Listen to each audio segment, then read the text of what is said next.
Now that we know how to make a redox table of reduction half reactions, it's probably a good idea to learn how to use one.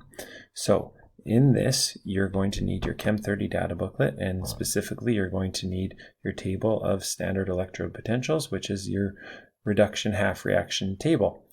And again, in Alberta, we have to remember that the strongest oxidizing agent is listed top left, and the strongest reducing agent is listed bottom right.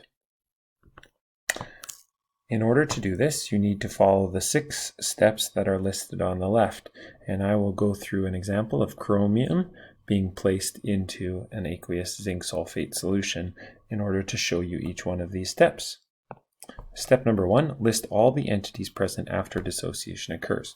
So we put chromium metal in a solution. Chromium metal is a solid, and it's in a solution of zinc sulfate. Zinc sulfate is aqueous, so we have Zn2+ aqueous, and we have SO4 2- aqueous. And finally, if it's in an aqueous solution, I know that there must be water present as well, and we have to list all species after dissociation.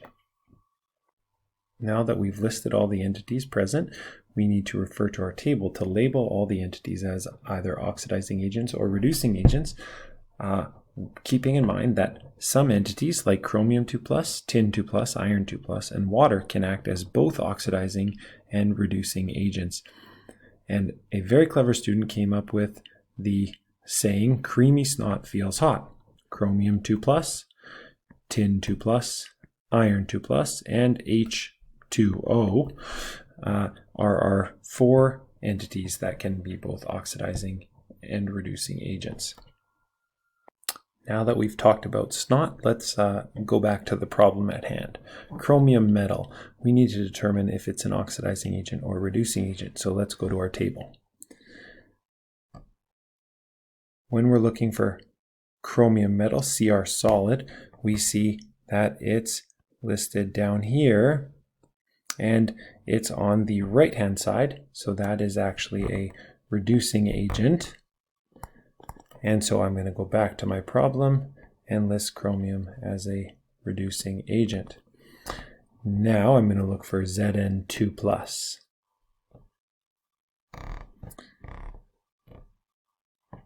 When we find Zn2+, it's actually really close to chromium. It's right above it. Zn2+ is listed on the left-hand side, so it's actually an oxidizing agent.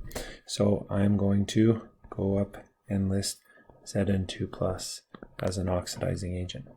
Now I need to look for SO4 2-.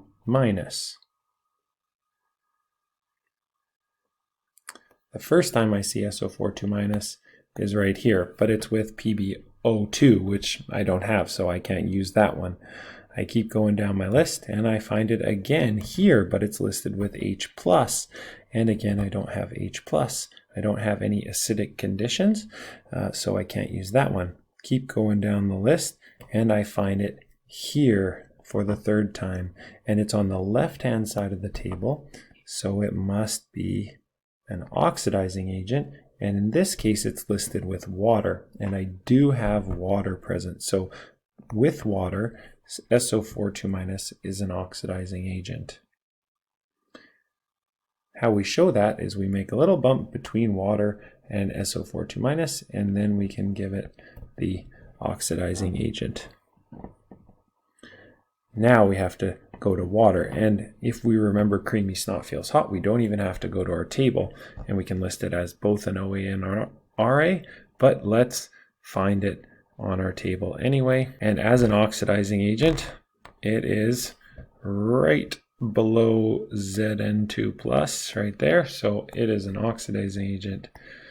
And then if we go up, we find it as a reducing agent way up at the top.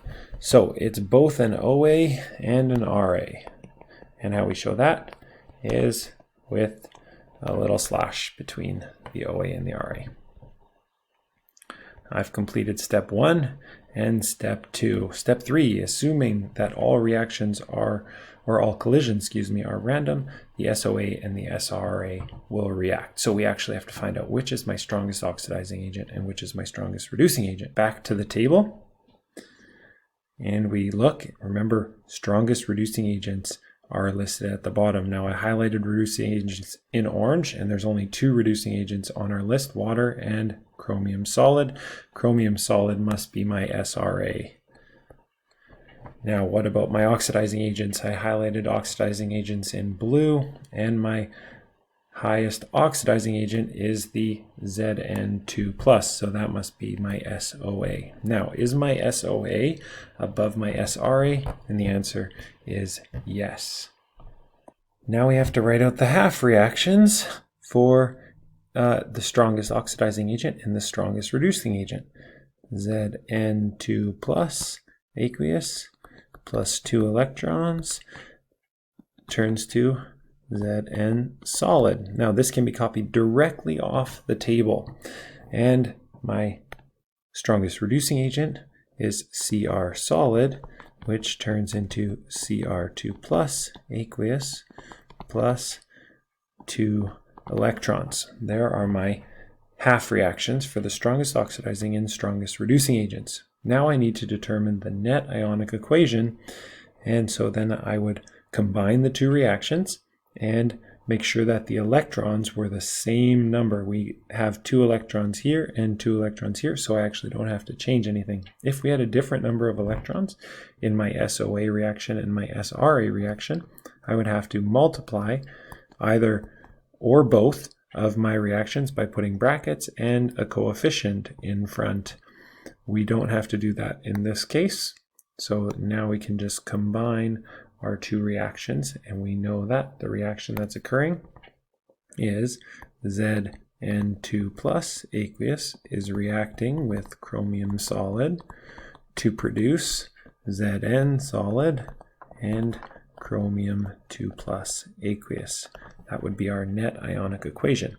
Now, finally, we have to determine if this reaction is spontaneous or non-spontaneous, and as I said earlier, our oxidizing agent, our strongest oxidizing agent, is above our strongest reducing agent, so this reaction would be spontaneous, and so then we could put spontaneous, or just SPON to shorten it, above our reaction arrow.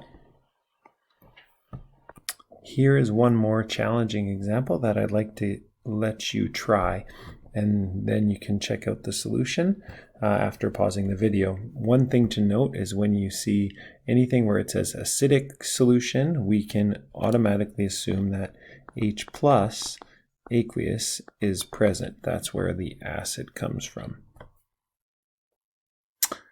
Here is your solution, and the reaction would be spontaneous.